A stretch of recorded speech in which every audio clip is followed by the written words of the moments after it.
All right, feel free to have a seat. Okay, great. Yeah.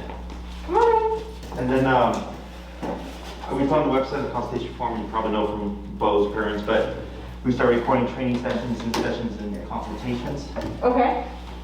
So it seems like you're looking for just obedience. Yeah, she needs, Primarily walk training. yeah, like leash training. Leash training. Mhm. She's otherwise incredibly well behaved. She gets super excited when we walk in the door. And that's probably her only like uncontrollable moments. She started to jump. She's always been like a puller on the street with her harness on. But this week, after all this time, we took her harness off because she was using it like for leverage because she could just like lean her whole body into it. Once we took the harness off, she stopped pulling this week. I mean, like when we walked in the front door, she still got super excited and pulled on it a little bit. But now that she feels like she might choke if she pulls too hard, she doesn't seem to be. It's okay. Oh, Now she's scared. She's nervous. Hi, honey. It's alright. She's generally like super docile. She doesn't usually get scared like this, but naturally she's a good player at the park. She plays well when she does play. Like some days she'll go to the park and just like walk around on the outside and say hi to all the humans and like barely engage with the dogs. But like otherwise, that's nitpicking. She's like a really well behaved dog and listens and doesn't cause any trouble. She's never destroyed like anything in the house, but she is a major chewer on her toys. I think. She just started that though. She did just start that. She like destroys her toys, but she's like otherwise a super well behaved dog. And, like, doesn't mess up furniture. Like very well potty trained. Like very quickly. Okay, and so so there's the leash walking that you want to address. Yeah. People coming into the door. Yeah. Anything else? I don't think so. I think it's just those. Okay, what about recall?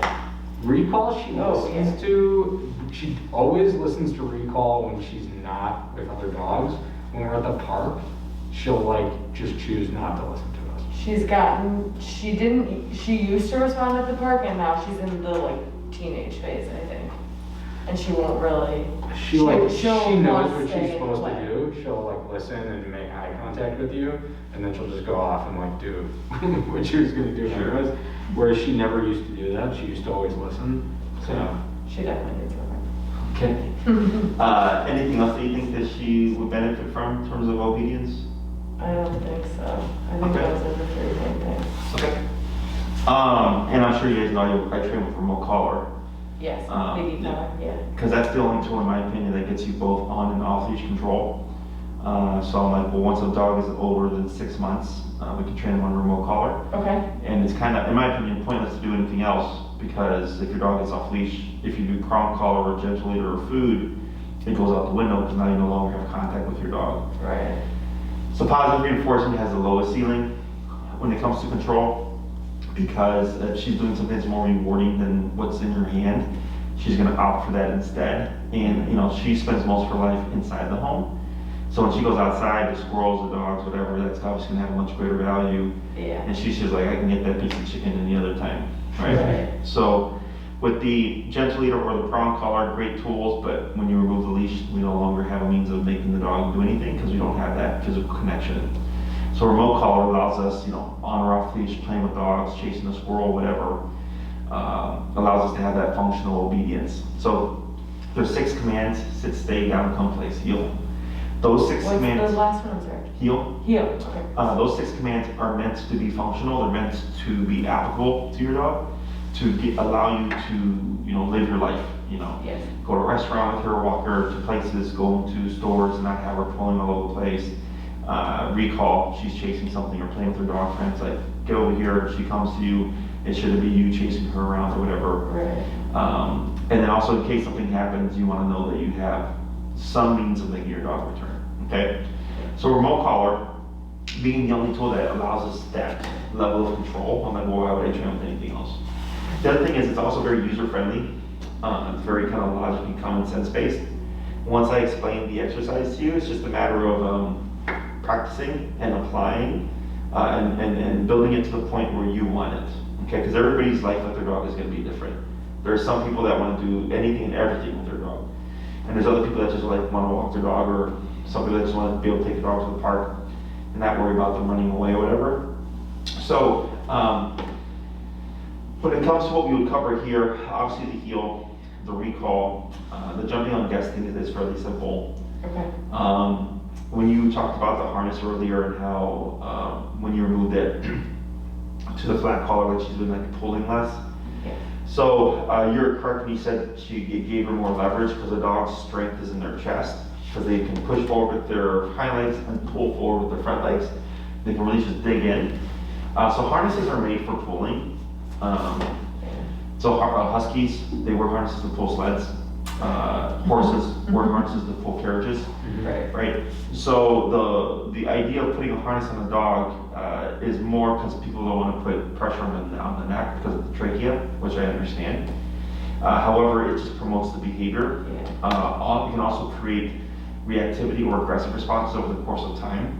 Okay. So I get a lot of dogs that as puppies were put on harnesses, and over the course of time on that harness became dog aggressive. Oh. Okay. So we use harnesses also in protection training. So if we have like a German Shepherd or a Rottweiler, some kind of power type breed, we pop them on harness and we'll pull them back on the harness while someone is kind of in front of them agitating them to kind of piss them off. And we pull back to create frustration because they can't get to the target. And we build on that, okay? So I get a lot of dogs, when people come over, people pull their dog back, kind of like what we would do in protection training. So when the guest comes in, the dog is ramped up, and in some cases, it can turn into like territorial aggression. Okay. Okay, so harnesses are, unless your dog is going to pull something or you're training your dog for protection, they have no training purpose. Okay, there's even things called like a no pull harness, which is like a front clip harness. Yeah. That's an oxymoron because harnesses are meant for pulling. Okay. Okay, so all it does is it deters the pressure to the side. So the dog doesn't have as much physical strength to forge forward. But then what happens is some dogs just learn to they pull so hard, they walk on their hind legs and you'll just see like their arms back here. Yeah. So, so remote collar, what we're looking to achieve is she's just walking at your side because she's aware of what you're doing. And she's learned to focus on you and kind of blot out everything else. So heel tends to be the fastest thing that people teach because we walk our dogs at least 3 times a day, living in the city for the most part. And there's 7 days in the week, so that's 28 times that you would practice your heel command. Recall tends to take the longest for people to teach because you got to go to the park, you got to pop her on a long leash, let her be a dog, let her run, let her play, blah, blah, blah, and call her. And then when she returns, good girl, okay, go, and she goes back to playing again. But if you drill it too much, she won't want to run away from you because she knows you're just going to call her back again. So then she'll start to see her just hover around you. So recall is a little bit more nuanced, takes a bit more time. Okay. You're probably looking at a few months of practicing and conditioning before you have what I call a fully proofed recall. Okay, and a fully proofed recall is playing with dogs, chasing a squirrel, if something spooks her, she's running away, being able to force her to return in that kind of situation. Okay. So I give you everything that you'll need to get her to the point of being reliable, but you have to do the work, right? So heel is the fastest, recall is the longest. Recall is typically heel is typically 2 classes. That's the first thing that we teach because it helps. Heel is super important for a number of reasons, but in your case, when a dog feels the e-collar, they tend to want to move. Okay, typically they want to move away because they don't know what it is. So we use heel to teach them how it turns on and how it turns off. So we're teaching her when you run away from the collar, it keeps going on, and then when you come close to me, it disappears. So we're conditioning her to learn how to turn off the e-collar, okay? Because we don't ever want a dog running away from it. So we always start with heel first. It allows her to express the need to move because heel is a moving behavior. It's also very easy for you to kind of pick up on. And then since it's something that you do multiple times a day, it allows you to get regular practice with it, okay? Because you have to learn how the tool works and she has to learn how it works as well. So heel is super important. So it's typically 2 classes. The first class we teach the first half of heel, super easy. We really focus on the dog to teach her like, hey, there's somebody at the other end of the leash. And my style of heel is very strict. If I take 5 steps, the dog takes 5 steps. If I take 3 steps, the dog takes 3 steps. If I take 1 step, the dog takes 1 step, okay? It sounds very complicated, but it's super simple because of the tool and the way that we teach. So that's the first class. The second class, we review. How's it going? Are we having any trouble areas? Was there certain areas like in the neighborhood, maybe busier neighborhoods where she had issues? And you're kind of giving me feedback, and then I give you answers. And then we work on the second half of heal. And then you go do your homework for the week, and then you come back, and by week 3, we'll most likely already be jumping into recall. Okay? So I try to jump to recall as quickly as possible because I know it's going to take you longer to teach. And since I only have you, if I'm thinking you're like in my sixth class range. Okay. So I'm during that time frame, once I've taught something, in the beginning it's usually a Q&A. Okay, so you have any questions from the week, whatever, we cover it, and then we teach the new thing for that class. So this way, for the remainder of the classes, you can ask questions if you're having the issues that you're struggling with, and I can help you along until we reach the end of your program. The jumping stuff is simple. There's a couple of answers for that. One, the most common thing that people will say is like, my dog needs to learn how to sit because they jump on people. So I want my dog to sit when they're greeting people or whatever. Yeah. That actually makes it more complicated. So teaching a dog to do something, like the heel or the recall, takes time, takes practice. Teaching a dog not to do something is actually a lot easier. Okay? So if the issue is like, I don't want my dog to jump on people, then I don't really care what the dog does. I just because the dog doesn't jump. Right? So if I go to pet her and she jumps and we correct her, and she stops jumping and I continue to pet her, she jumps, we correct her, she stops jumping and continue to pet her, she goes, oh, if I jump on you, something negative happens. But if I just keep my paws on the ground, or I sit down, or I lay down, or whatever, nothing happens. And I continue to get pet. Does that make sense? So we can teach her to do something, or we can just teach her not to do something, which is the simpler answer, okay? So if you have a guest come over, and she's, her thing is just jumping on everybody, and then we teach her not to jump, she'd still greet her guests. She would just be paws on the ground and wiggling. Does that make sense? Yeah, that's like what she'll do for us. So we taught her that she has to sit. Mm-hmm. So as soon as we come in the door, she sits and her butt's going crazy. Wiggly, sure. And then it's like 10 seconds in, she just like can't contain the excitement and then she jumps. Correct. We yell no, and then she sits back down. Mm-hmm. And the bug, So we just need guidance of like, should we continue to do that and work at it or? Right, so what I would do is you've shaped the behavior of sit. She knows she should sit, right? But she's so overwhelmed with the excitement that she breaks from the position. And right now your correction is no. Okay, so that's not a correction. If she jumped on a dog and the dog didn't like it, what do you think they would do? They would growl at her or bark. Or what else? Bite her. Or bite her. Right? Growl, bark, nip, or bite. Right? They would use physicality. So if they growled at her, she kept doing it. They barked at her, she kept doing it. They go, okay, well you didn't learn the first 2 times. What about this time? And they would bite her. Okay? So dogs are physical animals. As cute as she is and as sweet as she is, she's still a physical creature. Okay? So when you say no, she doesn't know what no means. Okay. She may be responding to your tone of voice. She may be responding to your energy. She may be responding to your presence or how you're, presenting yourself to her, right? And that's kind of bringing her down, but you still see this, right? Yeah. So then if she keeps breaking, it's because there's nothing to go, don't do that. Okay, so that's where e-collar can come into play. Because it's what I call like a bite on the button. It allows you to correct your dog without actual physicality. So like a prong collar, the spike hooking collar, is designed to mimic a dog bite. It's a perfectly, it's a good tool, it's a great tool, perfectly safe to use. It just looks menacing to people, but I was like, it's meant to mimic a dog bite. Okay, if she jumped, we would have to pull on the prong collar to create this biting motion to teach her not to do that. And it's complicated because it takes a little bit of technical skill. People tend to feel bad about it because they feel like they're yanking their dog or whatever. So there's like a lot of just like issues around it. It's a great tool, but for the average dog owner, they tend to feel bad about it. Whereas with the e-collar, there's a bit of a disconnect because you're just pressing a button. Okay, it's just a muscle contraction. So it's non-confrontational. So like with the prong collar, if I corrected her and she's super soft, you might see her like overcompensate to the correction because it's too much for her, right? With the e-collar, I can, because it goes 0 to 127, 1, 2, 3, 4, 5, 6, all the way in increments 1 to 127, we can really fine tune it to her. So if she's jumping on someone, I could be at 8, 10, 12, 14, I can just gradually go up until I find a number that gets her to disengage in the behavior, but still keeps the looseness of it, okay? So again, I don't care if she's wiggly, she's happy, she's excited. I just care she jumps, okay? So e-collar allows you to apply correction while being very nuanced and not like over correcting the dog. Okay. Questions about any of that stuff so far? No, it makes perfect sense. Yeah. Okay. And Bo's a good example. Bo's actually pretty tough to the collar. I think his number's like 60 to 80s. Jesus. She's gonna be like 5 to a 10 compared to him. You'll put her on a 6. Yeah, she'll he's, I stop. know, we've seen him with his collar. Yeah.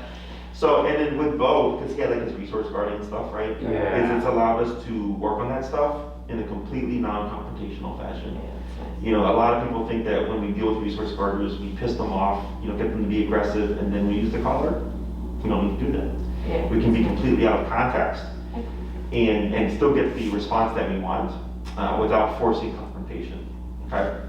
So when it comes to remote collar, very nuanced, very effective, very kind of just straightforward and logical. The hardest thing that people have is just the number or the feeling that they're hurting their dog, okay? Okay. So I was raised old school, I was spanked. Me You know, too. if I did my homework. Yeah, we're not afraid of that. Yeah. Yeah, we're not afraid of like physicality with her, and I was always taught by my parents that dogs are a little different than humans. Dogs actually respond to physical punishment Yeah. on the reinforcement punishment scale. Physical punishment, like better than humans do, actually. Yeah, well, because they're physical animals. Yeah. Like, we have language, you know, and we could have a confrontation that could be resolved with words, and sometimes it's not, right? Sometimes it escalates to not. Dogs can't though, it's like all physical. It's all physical, exactly. They growl, they bark, and they bite, you know? So here, you're really just talking her language. Now, because the e-collar is a foreign sensation, you know, we want to condition her. In the beginning, not uncommon to see stress responses from, you know, anxiety to nervousness to fear. It's not making your dog fearful, nervous, or anxious, okay? It means your dog's natural stress response is one of those things. Yeah. So like, if I have a dog that I know is anxious, okay, and I start working with a remote collar, and they look anxious, then it make them anxious, they already were. But because it's a stressor, I'm seeing an anxiety response. Does that make sense? Yeah.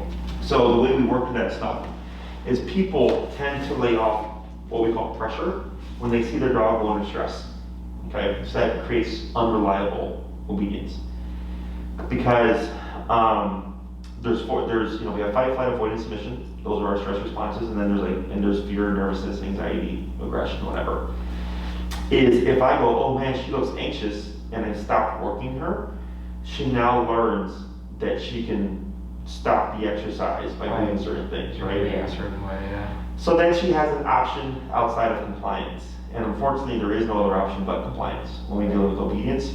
Because let's say she's off the leash and she's running towards the street, and I call her.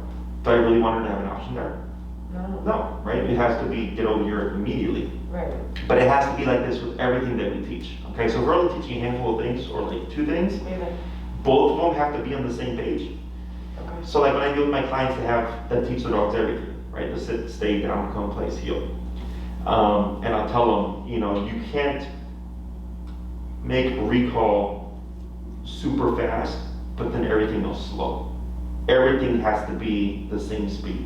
Sit, down, heel. Like it's gotta be everything quick and snappy. Because if 5 out of 6 things are slow, it's gonna affect that 6th thing that you want to be fast. Does that make sense? So here, if we're teaching the heel and the recall, they just have to be on the same wavelength. They have to be at the same response rate. Otherwise, if I say heel and she walks with me, but I let her have looseness and kind of foraging and all that stuff, it can affect the recall. So everything is super black and white. There is no gray area. Because people tend to go like, hey Jesse, like I don't need my dog to walk like right here. I just need him not to pull that much. And I'm like, that's not the thing. Okay? It's either your dog is at your hip or your dog is pulling and doing their doggy thing. Okay? We tend to make things too difficult for dogs. by adding that gray area, whereas dogs thrive in a very black and white environment, okay? So, from what you're telling me, I'm thinking you're in the 6th class range, Okay. because there's 2 classes on heel, 2 classes on recall, which leaves 2 classes for like the behavioral stuff, which would most likely just be 1 class. And then the final class we can use either to teach like stationary control, like this is a placemat here. Okay. So this is like go here and don't move. So like, let's say when guests come over, she's great, we work on the behavioral stuff and the jumping and everything, but like you just want her to be a bit more contained, we can teach the place command, which is go here and don't move for the next 2 hours or whatever. And it's very easy to teach, it just takes time to practice, okay? So I have 3, 6, 9, and 12-week programs. The 3-week is just walking your dog. The 6-week is walk my dog, go to parks. The 9 weeks walk my dog, go to parks, go to restaurants. And then 12-week is like we do everything. We're gonna go hiking, we're gonna go to the dog beach, we're gonna go to restaurants, we do everything with our dog. So like Bo is doing 12 because he wants fully off-leash training. Yeah. So, we focused on the heel, then we jumped into resource guarding, and then now most likely the rest of the class is gonna be more so just focused on Bo's obedience and like getting to the point of as close to off-leash arrival as possible with all 6 commands. Whereas in your case, it's simple. It's I just wanna walk my dog and make sure my dog comes back when I call her, aside from like the minor stuff, okay? We like to take her to restaurants too, but she's generally like really well behaved at restaurants. Yeah, she doesn't. Doesn't do much. anything. She just hangs out. How Yeah, old? she's not 10 months. Okay, that can change. I mean, I doubt it. So 6 months in a year are kind of Transition. transitions. I think of 6 months as a terrible twos phase, Okay. and then the 1 year mark is like the teenager brain, and then in 2 years you have adult dog. Okay. Okay, so but there's some dogs which is naturally chill, Yeah, she's She's been very chill. very calm. On a scale of like 1 to 10 for her age, based on the other 2 dogs we had and other dogs I've been around, she's like an 8 or a 9 on Sure. the chill. Yeah. She gets a little startled. I think Okay. like she has a little bit of a fear response. She's And our breeder would send us videos of like all the puppies. So she was 1 of 5. It was the mom's first litter, and the other 4 were all boys. Mhm. So she just like, she was always very like cognizant of what all of her brothers were doing. Mhm. And when like something would happen, like the breeder would walk up at the camera and she would just be like, and like duck her face and then go like walk around the other side and hide from Yeah, the sure. camera. Maybe it's because she was the only girl, maybe it's probably just her personality. Yeah, it's just genetics. She's just like very chill, but like occasionally gets scared. What would you say are her triggers, like when you see the fear response? Like, is it a loud noise? Yeah. So we live in a 5-story building that has an elevator, Mhm. and she'll hear someone come off the elevator, and then when they go into their apartment, the door will shut, and she'll start to bark. It'll scare her. Gotcha. And it's not like a normal, so when we were training her, the only 2 things that like we were super focused on in the house Mhm. were getting her like not to bark all the time because it's a condo building, Mhm. like not to bark in reaction to stuff, and then not to like be around us while we're eating. So anytime we would sit down to eat with food, we would like tell her off Mhm. and make her like go in the other room, like give her a toy to play with. Mhm. So when we take food out, until like the last month or 2 where she started like testing us a little bit, Mhm. we take food out and say off, she would just run away and leave people alone while they're eating. Mhm. And then the barking, we were told we probably shouldn't do this, but we have a mason jar of coins. Oh, sure. When she barks for no reason, it's one thing when she's reacting to like a person in the elevator, but when she was a puppy, like she would just like bark about like random things. So we would shake like the coins and she stopped. So now the only time she barks is when she hears someone get off the elevator that's walking towards our side of the building. Sure. Because she thinks they're coming for her. I don't know. It's Yeah, or probably- sometimes it's- she'll bark at first when like the guest is coming. Sure, like approaching in the hallway.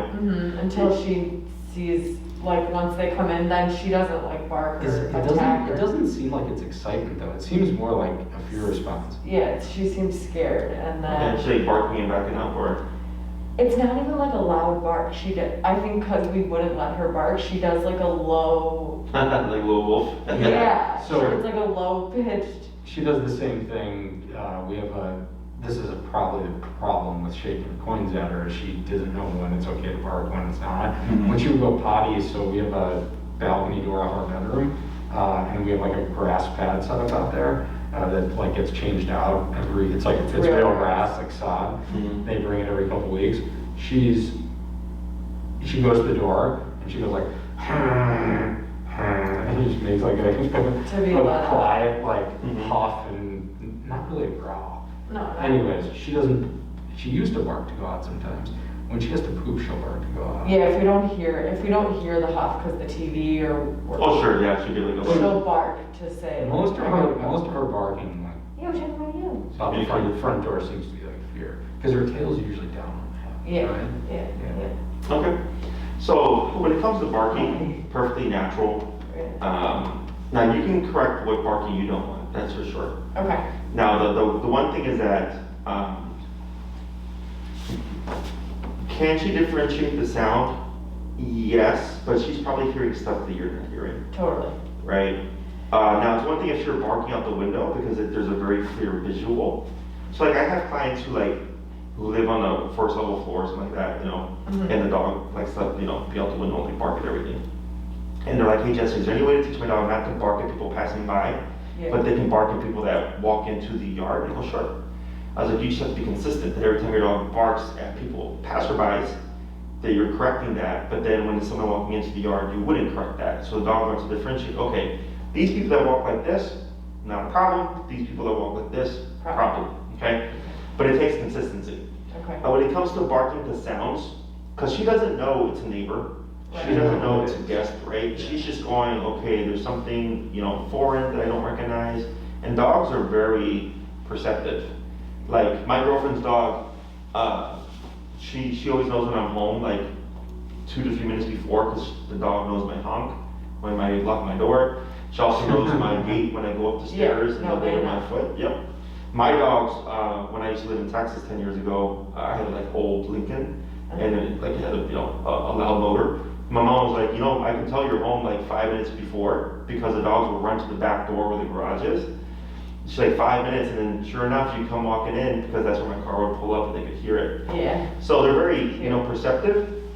So that stuff, when it comes to correcting the barking, it comes down to, is it a problem?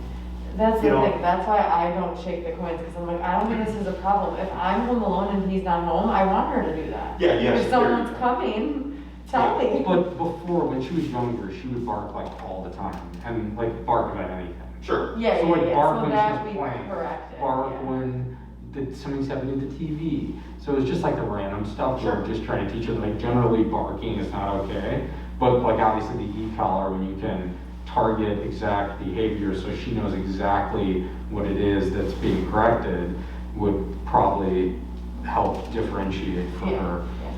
It's which was acceptable and which wasn't. And then having so both people on the same page, so this way there's consistency, because if one person is correcting and another person isn't, it's just constant steps forward and steps back. Okay. So, but yeah, all that stuff is pretty straightforward. Okay. So what I would expect to see here with her is just that stress response. If we know she's a flighty type dog, we're probably going to see that kind of spike, and not spike like all the time, but spike when you're using the tool. Okay. So if she is a flight response, like we have one here, that's a board and train. We've had her for going on 4 weeks now. Okay. Very bad, like shrieking, panicking at the slightest amount of pressure, like very delicate, and she was just overreact. Okay. So we had to work through all that stuff. Now she still has her moments, but man, you would hear her from like outside. She was so bad. Oh my And we weren't gosh, doing that's anything. so traumatizing. Yeah, so most people, again, would lay off. Right, but you gotta We work through it, right? Because Yeah. otherwise, she's like, how does she learn to handle it? Yeah. So here, when working with her, I would expect to see flight response, which is her just kind of scattering. Yeah. We work through that stuff Okay. because you're teaching her like, hey, like flight is not an option, right? So we have fight, flight, avoidance, submission. So the only option is really acceptance or compliance. Okay. So we always work to that stuff, because otherwise, if she knows she has the option of running away, the last thing you want your dog to do when you call them is run away. Yeah, it's on. Okay, so we always work to that stuff. So the more you expose her to it, the faster she gets over it. Okay. If you expose her to the stressor and she kind of gets flighty, and you're like, I don't like this, and you lay off, you're creating more problems. Yeah. Because you're bringing her through that threshold, but you're not helping her through it, Mhm. okay? So, but it's nothing that I've not seen before. I've been doing this for 10 years. There's nothing that surprises me now, you know? And then she lets us know what's too high and what's too low. If she's yelping and yipping and all that stuff, probably too high. Okay. If she's not responding, probably too low. You know, she's trying to find that middle ground.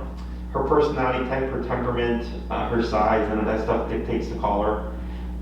So like I have 2 Aussie Doodles right now. Okay. One, her level's 80 out of 127. Wow. And the other one is 20 out of 127. And they're Wow. both like 15 to 16 poundish dogs. Okay, Wow. small dogs. But the one that's 80, she's just super spazzy. Like she's just all over the environment, right? So unless her owner's at 80, she won't focus. Okay, but she's not yipping, she's not yelping. That's just the number that she needs. Okay. The other dog, super sensitive. We're at 20. Okay, and this is all stuff I help you figure out. Okay. So same thing with low. You know, we always start low and we work our way up. Okay. So have you ever been to a physical therapist or a chiropractor? Yeah. Have you ever had this, the tendons or the stiff, Yeah. the muscles? They start low and they'll tell you, like, tell us when it becomes uncomfortable. Yeah. It's the same process for the dog. Okay. We start low, we're testing on the collar, we start to bump it until we find the number that she responds to. And if that number ends up being too high, then we just dip it down lower. Okay. And you just kind of just fluctuate it. Eventually you'll come to what I call like a resting number for the most part. Most dogs lie between 25 to 35. Okay. Some are beyond that, and then fewer are even lower than that, okay? But that's all stuff that I help you figure out. So I don't train the dogs anymore. Well, at least if you're doing it in person, I train you to train your dog. Okay, so I would be present with you. I coach you through everything, and so you're learning everything from ground zero. Okay, cool. So before, pre-COVID, I used to train the dog in front of you, then I would give you the leash, and I would walk you through it. But then the owners would struggle if their dog was being difficult, because I would do all that stuff. Right. So here, if she's being difficult or if she's being flagged or whatever, I'm coaching you through it and you're having to figure it out as we go about it, okay? Because I've been doing this 10 years. Yeah. I don't need to train more dogs. I already have a ton of experience, right? So I'm training you to train your dog, plus everything's tied to you. Because the other thing would be, if I do all the hard work, she's like, okay, well, Jesse knows what to do when I get flighty, but when I get flighty with you, you don't know what to do. Okay, and that's going to affect the training a bit. So now it's consistent. I don't need to touch the dog. I can just coach you through it. Okay. So it's very hands-on for you. We're starting to transition back to Oz Park. So have you been to Oz Park? Yeah. Yeah, crazy busy. Dogs, people, strollers, rollator, you name it, it's there. Yeah. So we train there, which is a great environment because it's so busy that you're like in a busy environment and learning how to do all this stuff. So it's much more applicable for you. It doesn't technically matter that we train outside or inside, because even if you train inside, the only difference is if we're inside, there's less going on here, the number would most likely be lower. But then when you go outside, the number would most likely be higher because there's more things to contend with. It transfers very well, but people like training outside because they're in the environment itself, so they really get that kind of a real-time experience. Yeah. Questions so far? No, I don't think so. She is 28 pounds, 25 pounds? I think 25. Yeah, 25, yeah. probably. The collar she would need is the Dr. 280C. It's meant for 35-pound dogs and under. Okay.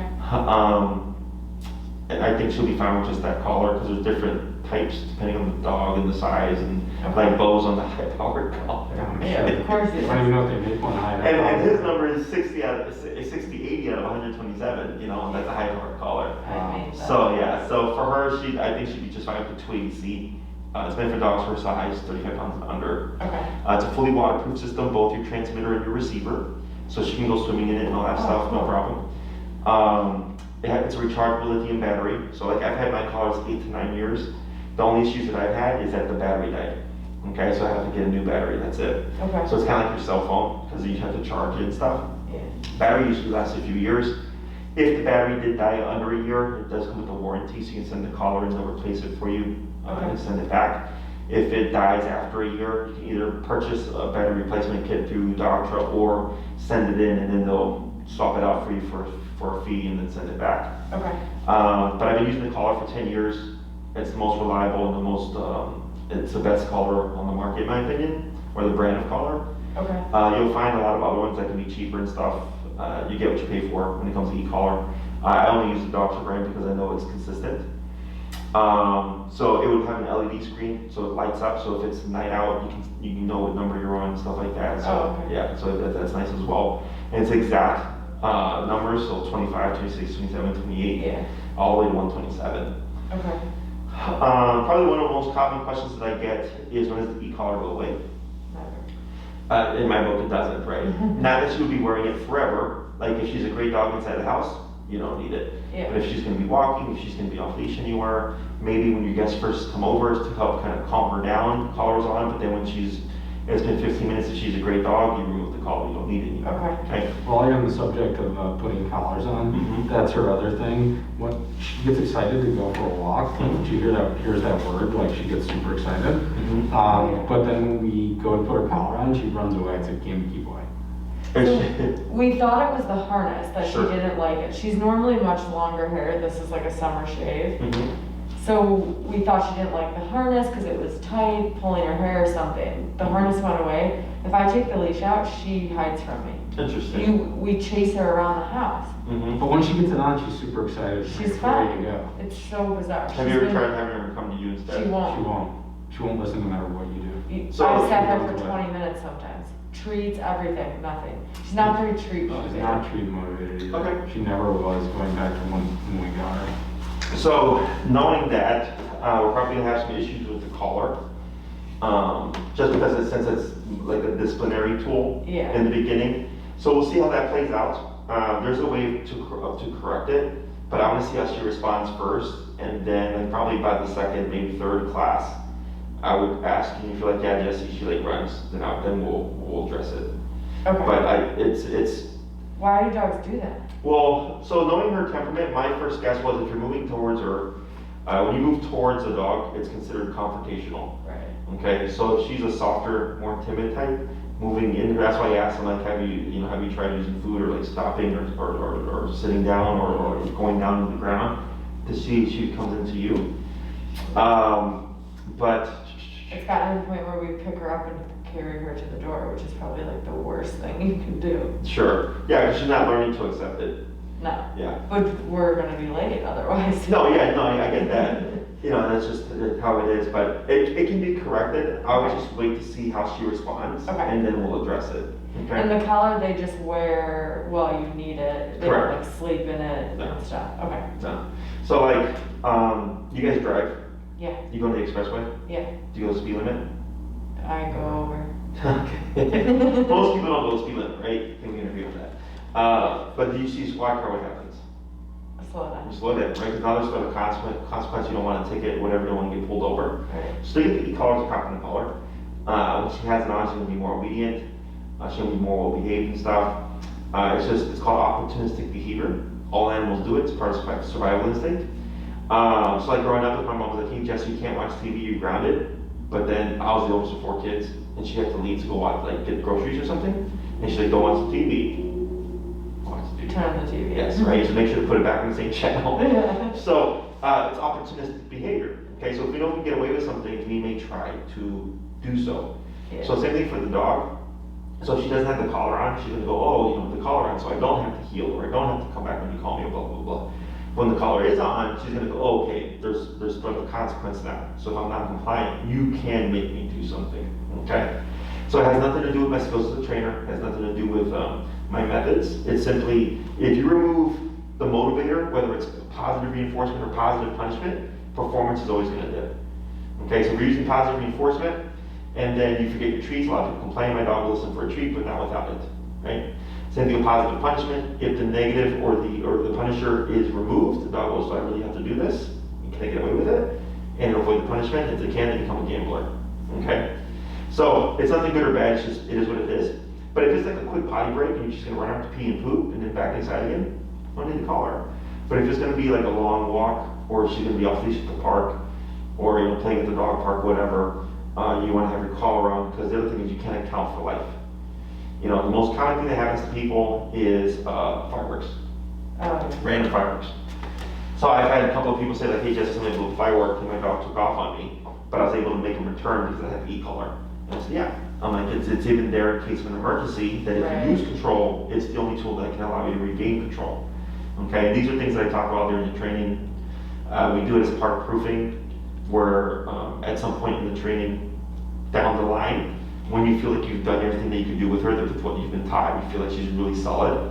I tell people to max out the collar and take their dog out, pop them on a long line, and then just remote them at max power. Okay, to see what the dog's gonna do. Most dogs will want to run away because they never felt that kind of pressure before, and it's so abrupt and so out of the blue that their first instinct is to run.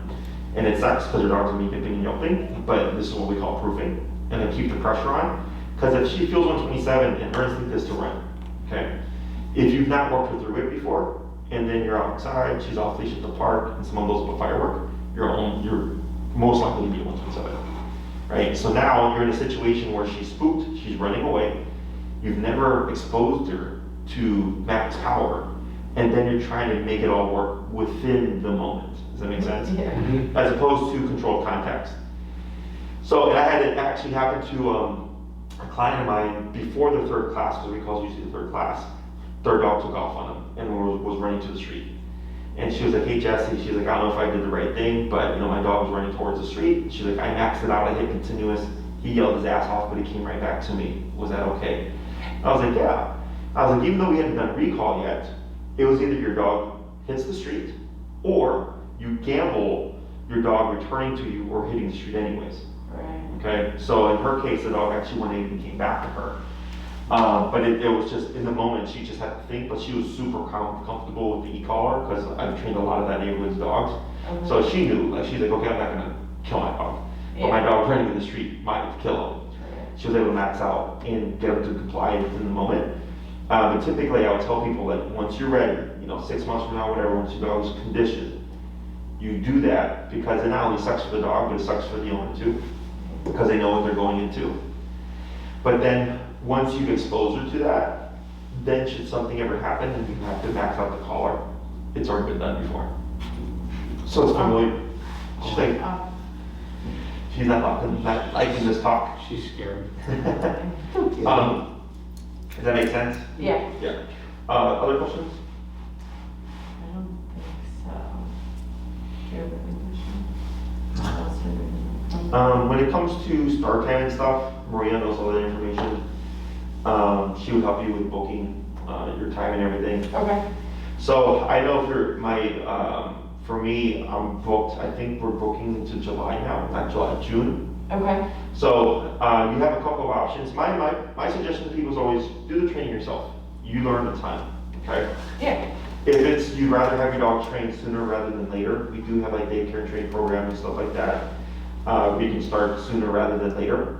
And then your follow-ups would be with Enrique. The con with that, with the daycare board and training programs, is the training is tied to us, and then we have to transfer it over to you. Okay. Now, what we do with the daycare and training and board and training programs is we do film the first class of every, well not first class, but the first lesson of every behavior we teach. Okay. And we make a video for you, and it can range anywhere between like an hour to an hour and a half long. Okay. So you're seeing everything kind of real time, how she responds and how we work her through it and everything, so that you learn and understand how she was taught. And then you have the follow-up lessons where we transfer what she's learned to you. Okay, so you wouldn't bring her in and she walks out like a machine, like, you know, doing all the stuff. Because people, we explain to people, and you'd be surprised how many times they pick up their dog, and it's like they don't know anything. It's like, we've not done anything with you yet, because we have to transfer stuff to you. Yeah, yeah. So, but we would have more immediate openings for that. Okay. She's how do you say, since it's an easy kind of obedience type case, you have more options available to you. If this was like a behavioral case where it's more beneficial for you to learn, then I would say only in person would be my recommendation. But you can do either or. Okay. So if you don't mind the wait, Maria will help you kind of get set up with my schedule and stuff. Okay. And then she'll let you know, based on your schedule, when she can have you start with me. Otherwise, if you'd rather start sooner than later, then there's also like, the daycare or board and train options as well. Okay. One more thing I just remembered. She never liked her crate. She was like, she would go in and like it would be fine, but she never stopped like crying in her crate. Oh, sure. And we never rewarded her by letting her out while she was crying. We would only take her out of there when she was not crying. But She would not at night. sleep in her crate at night, and then we would crate her during the day. But She would just first, hobble. yeah, she didn't. No, that's dramatic. She didn't like the crate. She wouldn't. She ate in it, played in it, whatever, but she would never freely like go into the crate. Oh, sure. We made it like a happy place for her, Yeah, like we fed tried her in there, everything. gave her treats in there, made it super comfy in there. We did like everything. I mean, there's no. And we were really diligent about putting her in there and limiting her time outside of the crate, where she basically lived inside of it. Mhm. She still just did Never. nothing we did. Is that something you're trying to address? I don't know. Are you trying to put her? We don't put No, her in the she crate doesn't- anymore. she doesn't cause any do problems anything in at our all. house. She just lays She there. just lays around. She doesn't destroy anything. Is that and okay? She's potty trained. Yeah, the only time, It's just like if we boarded her here, she'd. If we boarded her here, she'd probably. yeah, so as long as we have the e-collar, it's not a problem. Because like if like we did have her here and she was having issues, we have a means of correction. Okay. So when it comes to boarding or crate training dogs, I recommend it for people just because, like, let's say, like you needed a friend to watch her for whatever reason, Right. but your friend needed to kennel her, Yeah. right? And then she's like barking or whining in the kennel, but then it's becoming an issue for their neighbors or something like that. Yeah. That's where it becomes problematic. Here, it's only a problem if we don't have a means of correcting the dog. Got it. You know, so like other daycares will just kick out dogs for like any little thing. Here, because of what we do, we have kind of a grayer area of what we can handle. So the only dogs we kick out are actually the dogs that we can't correct, Okay. right? Because if they're like, yeah, here's my dog, and he like barks all the time in the kennel, and you can't correct them, I'm like, well, we're not taking your dog then, because it's unfair to all the other dogs because they're all quiet. Like there's you know, since you guys got here, there was like 20 dogs back there, but you can't Right. hear them Right. because it's structured, you know. Yeah. So in regards to, is it something that you need to teach? I don't feel so. Okay. Unless like you would think she would ever need to stay with a friend or something like that. No, our friends watch her, but she just doesn't go in the crate. That's fine. Okay, so then, you know, yeah. So that's the only way I look at it, Okay. is if somebody needed to crate her and it became a problem, Okay. that's where it becomes an issue. Okay. Anything Yeah. else? No, I don't think I think that's it. Sorry, I should have come with notes. No, you're fine. No, I mean, this is pretty easy, you know, and because you guys know Bo and everything, that makes it easier too. so. Yeah. A bulk of the consultation is typically educating people on what Oh, e-collar is, because they usually think they're electrocuting your dog. Oh, And I'm like, no, yeah, we're that's not what- afraid of the collar. We knew that coming Yeah, in. and my dogs growing up had invisible fence, Oh, it's the same thing. so it's the exact same thing. Yeah. Yeah. And There's more even nuance. I, of course, as a dumb kid, would put the collar on. That's right. Yeah. No, yeah, e-collars, like the electronic fence, it's more refined, because I think the electronic fence is like 5 levels. Because the job is to, of course, keep the dog within the boundary, they don't really care about the nuance of it. Whereas remote training, when we're teaching a dog something, it would be unfair to like have them 100 for sit if the dog doesn't know how to sit in the first place, you know? Yeah. So we always shape everything low, and then we work our way up.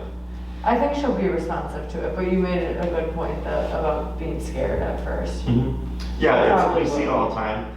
And you know, even though she may be a timid personality, I even get dogs that we think are gonna respond like negatively, take it no problem. Oh, Yeah, it's up in the air, every dog is different, you know? Yeah.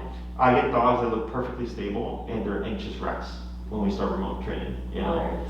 So, It's funny, so I think I don't know what scared her about tonight. She's not, like, we fly with her, she Mhm. does fine. She goes through airports, Sure. no problem. yeah, So it's like only certain things make her scared. sure. I mean, it could be because she's in a completely foreign environment and stuff, Yeah. which is not. She probably thinks I'm taking her to the groomer to be shaved again. No, off. Anything else?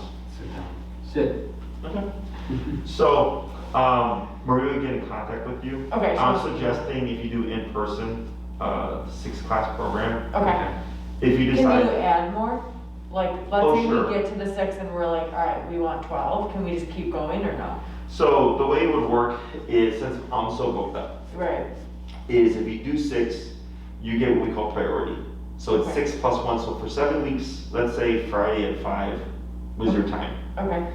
No one can take that time for you, okay? But let's say you go out of town a few times, and then we hit week 7, but you have 2 classes left over. But we have someone who needs to book. Maria will let you know, hey, you've used up your priority, we have a new client, we have to book them, but you have 2 classes left. what's your availability like, and we would reference those 2 classes. Okay, If you decide to extend your program, you wouldn't pay a prorated rate, you would pay the cost of a 6-week program again. okay, Okay, so if someone comes in and goes, hey Jesse, we're doing 12 classes, they get a cheaper per class rate. okay, If they do 6 plus 6, we can do that, but if someone's already booked after you, you might be at a different time. okay, Plus you pay the original rate for the 6-week program, okay. okay? So So you're better off just knowing what you want going into it. going into it, yeah. Okay. It just makes things easier for us.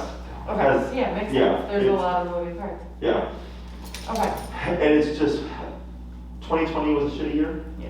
2021 is completely 180, you know? I'm sure you're so busy. Yeah, I work. Well, everybody got a especially from dog, 7 to, too. like, you know, late, I even work as late as 9 p.m. sometimes. Uh, So I'll do like 7 a.m. to like 9 p.m. or 9 p.m. Because I do the transports in the morning, then I gotta do my business stuff, and then I do, you know, I train, usually my training clients start at 10 a.m. and I'm just throughout the day. Wow. But then I get pulled into like facility things and things like that. Yeah. So yeah, so I'm super busy right now. So Okay. you have a couple of options. My recommendation is in person, if you don't mind waiting. Yeah, I think we can get the collar in the meantime, right? Yeah, you can get the And collar. start using it without you, or you don't recommend? I it? wouldn't recommend that. Would Yeah, not? yeah. Don't, I wouldn't start, Okay. because you don't wanna introduce it incorrectly. Okay. Because it's not as simple as just like put it on and remote the dog. There's like a methodology to it. Okay, we'll wait. Yeah. We can wait till June. Yeah, and Maria will help you with all the dates and all that, start dates and everything like that as options. Okay? Okay, Anything else? that's it. Nothing.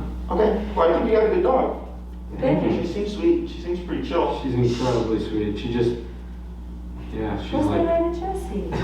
Go say hi. Go She ahead. just, she's like a big lap dog. She just wants to be like held. Yeah. Yeah, she's a She's a big. good size.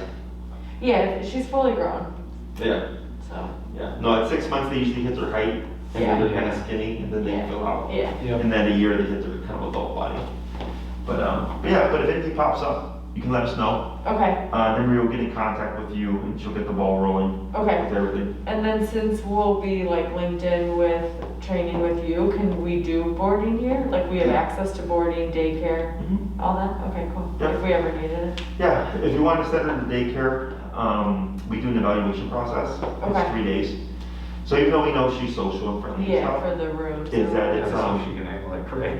it's like a new environment, you know?